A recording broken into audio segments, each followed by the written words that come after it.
Hello friends, नमस्कार। मैं अनुराधा, ए health care professional, और आप देख रहे हैं अनुराधा केयर चैनल। इनफर्टिलिटी या फिर संतान ना होने का जो समस्या है आजकल एक गंभीर समस्या बनते जा रहा है। लगभग 100 में से 30 से 40 कपल प्रेग्नेंट नहीं हो पा रहे हैं या फिर कंसीव नहीं कर पाते हैं।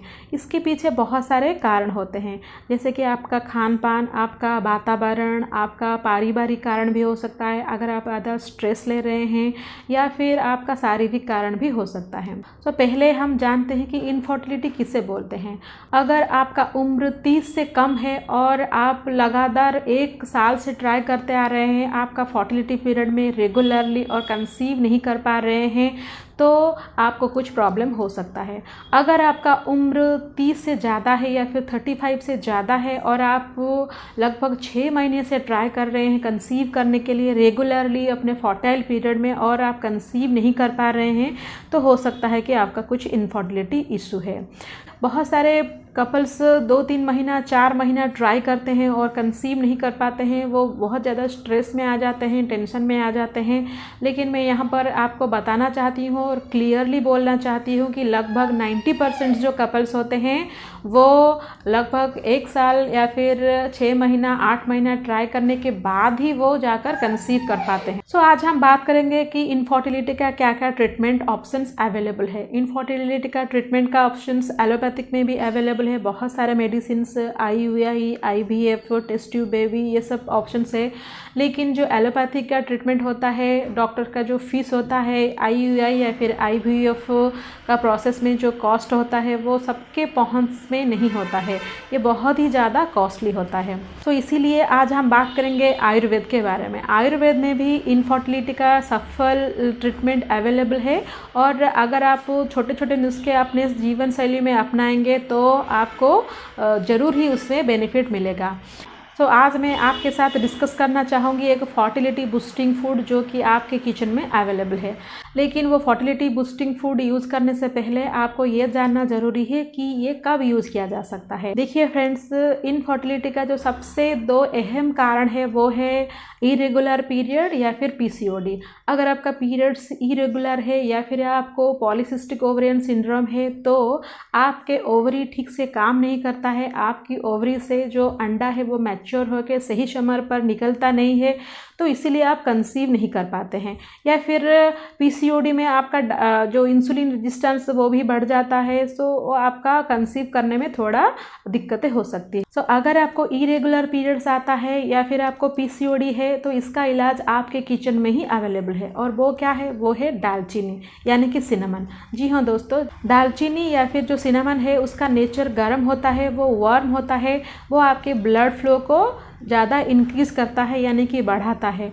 अगर पुरुष दालचीनी रेगुलरली अपने खाने पीने में शामिल करते हैं तो उनका ब्लड फ्लो ज़्यादा होता है। उनके पेल्विक पार्ट में ब्लड सर्कुलेशन ज़्यादा होने के कारण उनका जो स्पर्म काउंट है या फिर जो स्पर्म का क्वालिटी है वो बहुत ज़्यादा इंक्रीज होता है या फिर बूस्ट होता है। अगर एक महिला का इरेगुलर पीरियड है या फिर उनको PCOD है और वो रेगुलरली अपने खाने पीने में दालचीनी लेते हैं, तो उनका जो ओवरी है वो ठीक से काम करने लगता है, क्योंकि ओवरी के अराउंड जो ब्लड फ्लो होता है वो इंक्रीज होता है। जो रिप्रोडक्टिव ऑर्गन्स है उसको भी ब्लड फ्लो सफिशिएंट अमाउंट में मिलता है, इसीलिए वो भी नरिश होते हैं या फिर बूस्ट होते हैं। सो आइए हम बात करते हैं कि अगर आप दालचीनी यूज़ करना चाहते हैं तो आप कैसे यूज़ कर सकते हैं।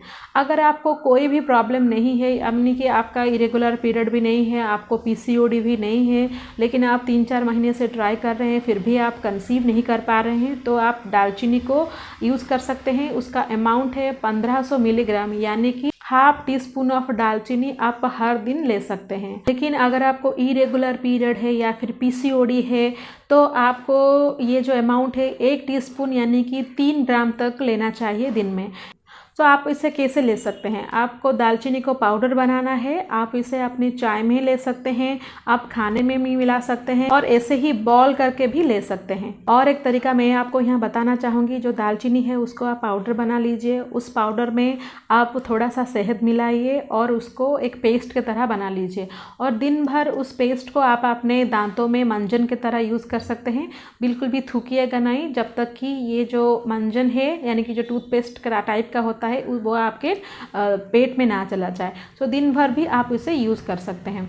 देखिए फ्रेंड्स, अगर आप दालचीनी लेते हैं रेगुलरली तो आपका पीरियड्स रेगुलर हो जाएगा और आपका जो पीसीओडी का प्रॉब्लम भी वो ठीक हो जाएगा, लेकिन आपको सही अमाउंट में लेना चाहिए। अगर सिर्फ आपको इनफर्टिलिटी इशू है तो आपको 1500 मिलीग्राम लेना है डेली, और अगर आपको पीसीओडी या फिर इरेगुलर पीरियड का इशू है तो आपको 1 टीस्पून यानी कि 3 ग्राम ऑफ दालचीनी पाउडर लेना चाहिए डेली।